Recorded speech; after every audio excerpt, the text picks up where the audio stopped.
estudantes, sejam muito bem-vindos a mais uma aula, dando continuidade aqui, à minha série de inglês para iniciantes. Hoje a gente vai ter aqui a aula 5 sobre o verbo to be e o verbo to have, que são aí, uns dos verbos principais do inglês. Então aqui uma aula básica, você que está aprendendo inglês precisa saber aí o verbo to be e o verbo to have, porque afinal eles fazem parte de várias estruturas aí do inglês, Antes de começar aqui a aula, o que a gente precisa entender?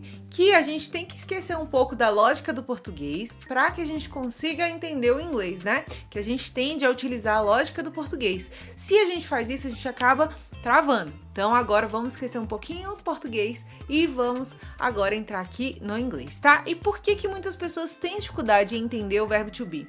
Porque quando a gente vai conjugar o verbo, é o que eu falei, quando a gente tem o português aqui na cabeça, a gente pensa o quê? Que a gente vai utilizar da mesma forma, porém, ele tem um uso aqui diferenciado. Nas frases, quando a gente vai conjugar o verbo to be, eu não vou falar I to be, you to be, ou então I be, you be, não. Ele vai ter uma estrutura diferente aí nas frases, Então, o que é esse verbo to be? Ele vai ser ou estar. Então, sempre que você for falar eu sou alguma coisa, eu estou com alguma coisa, você vai utilizar o verbo to be, tá? Então, ele vai ser esses dois verbos aí, tá? Do português. Então, em português a gente tem verbos diferentes, mas em inglês não. Você vai utilizar o verbo to be, você vai identificar, qual é o sentido dele, qual a tradução dele, de acordo com o contexto em que ele está inserido. Então, vamos lá, vamos aprender a conjugar esse verbo to be. Com I, ele vai ser o quê? I am, tá? You are, Então, aqui, are. He is, aqui vai ser o is. She is, aqui de novo, is. It is, aqui vai ser o is também, We are, Aqui vai ser o are. They are, vai ser o are. Então, o verbo to be aqui, nessas conjugações, como que ele vai estar? Vai estar to be? Não, como a gente viu, vai estar am, are, is, E olha que fácil, Do português, a gente tem quantos diferentes? Sou, é, somos, são. 4, Aqui, estou, está, estamos, estão. 4 também. Aqui no total, a gente aprendeu 8 conjugações diferentes do português e a gente aprendeu apenas 3 do inglês. Então, nada de ficar pensando que o inglês aí é difícil e o português é fácil, O português é bem mais complicado, Então, olha só que fácil, A gente aprendeu várias conjugações aqui diferentes. Então, vamos lá. I am vai ser o quê? Eu sou, eu estou. You are, você é, você está. He is, ele é, ele está. She is, ela é, ela está. It is, isso é, isso está. O it, ele é utilizado para coisas ou objetos, Ou até mesmo situações, tá bom? We are, nós somos, nós estamos. They are, eles são, eles estão. Agora, quando a gente for utilizar elas em frases, logicamente a gente não vai utilizar dessa forma, porque da mesma forma do português você não fala eu estou com fome. Como é que você fala? Eu tô com fome. Então, esse verbo to be, ele também vai ser contraído da mesma forma que no português. Então, a gente vai ver isso mais pra frente, tá? Agora, a gente vai ver aqui em frases. Vamos lá. I'm a student. I am a student, Só que esse am aí, a gente pode juntar com I e virar I'm a student, Então, você pode falar tanto I am a student, quanto I'm a student. O que vai diferenciar? O I'm a student vai ser mais natural. O I am a student não vai ser tão natural assim, tá bom? Então, I'm a student aqui vai ser eu sou um estudante. He's happy, ele está feliz.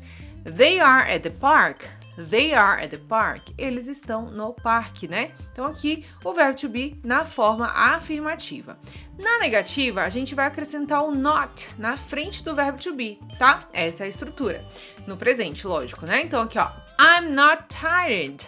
I'm not tired. Não estou cansado, Então, como eu disse, a gente pode utilizar I am not ou abreviar tudo e I'm not tired, que seria a mesma coisa de falar eu não estou cansado e estou cansado, ou então tô cansado, tá vendo? Então, da mesma forma que a gente abrevia no português, a gente pode abreviar no inglês também e isso torna a fala mais natural, tá? Então, I'm not tired, não estou cansado.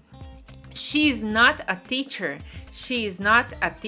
Esse is not pode virar isn't, Então, she isn't a teacher. Ela não é uma professora.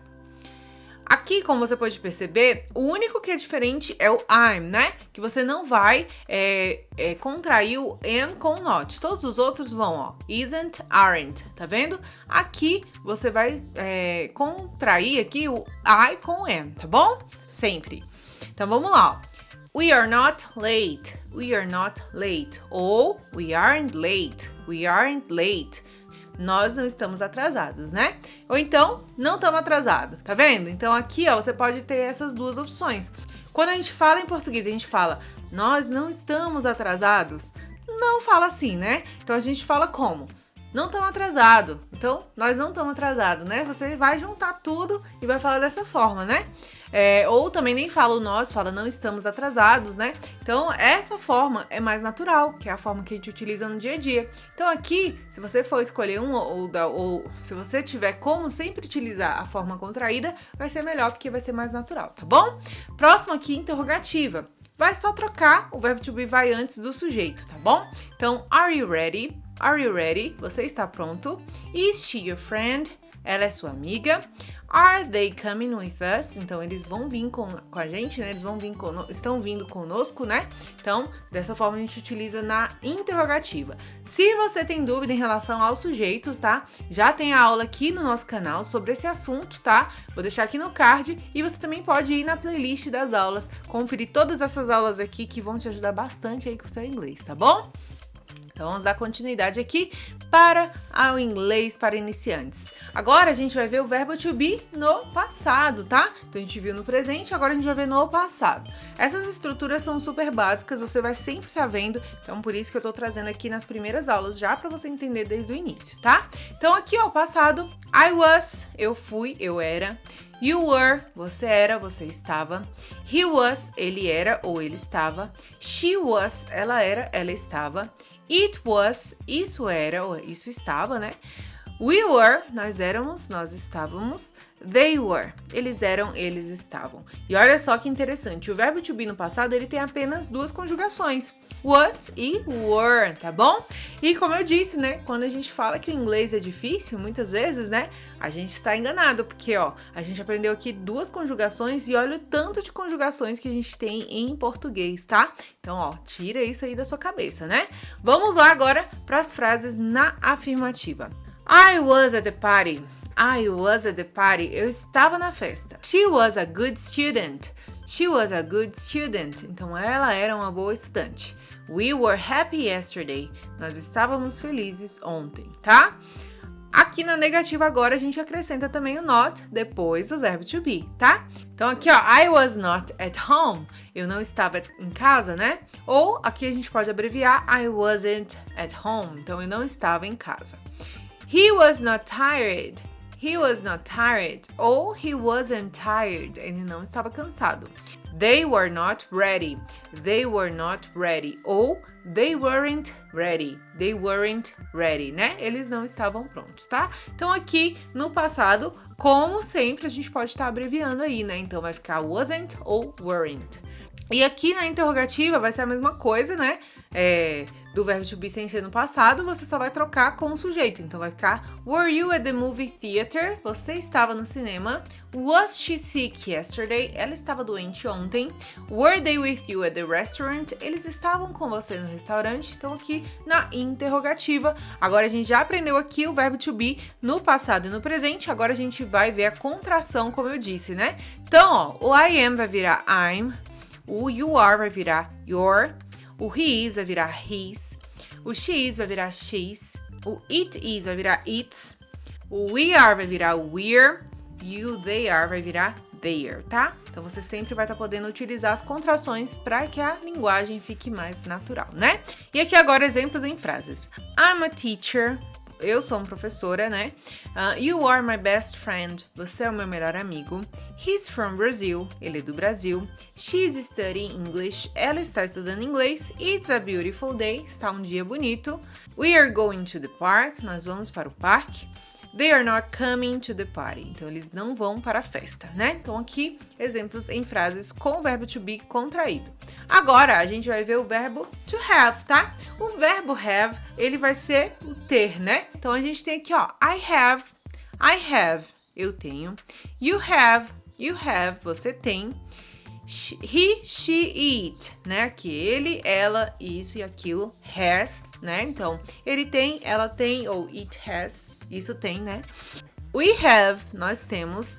They have, eles têm, né? Então, aqui no presente a gente conjuga esse verbo dessa forma, né? E olha só que interessante. Aqui a gente tem apenas duas conjugações, ou have ou has, né? Então, a conjugação em inglês ela é bem mais fácil do que em português.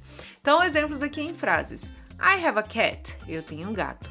You have a beautiful voice. Você tem uma voz bonita.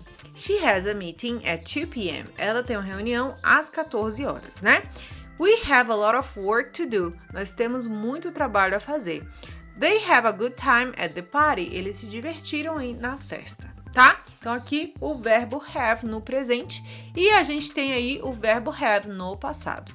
O verbo have no passado é bem mais fácil, ele tem apenas uma conjugação, que vai ser o had, tá? Então, para todos os sujeitos, a gente vai utilizar apenas o had. Então, I had, eu tive, né? You had, você teve. He, she, it, had, então ele teve, ela teve, isso teve. We had, nós tínhamos. They had, eles tinham, tá? Então, o passado do verbo have vai ser só had para todos os sujeitos. Então, vamos ver aqui exemplos. I had a headache yesterday. Então, estava com dor de cabeça ontem. You had a great vacation. Então, você teve férias ótimas aí, né? She had already finished her work when he arrived. Então, ó, ela já tinha terminado o trabalho quando ele chegou, tá? We had dinner at the restaurant last night. Então, nós jantamos no restaurante ontem à noite. They had a lot of difficulties during the project. Então, eles tiveram muitas dificuldades durante aí o projeto, tá? Então, aqui alguns exemplos com o verbo had. E agora você vai entender, né, quais são os usos do verbo have, tá? Então, o verbo to be a gente utiliza para ser ou estar, né? Tanto no presente quanto no passado aí. E o verbo have, ele tem 3 usos principais aí.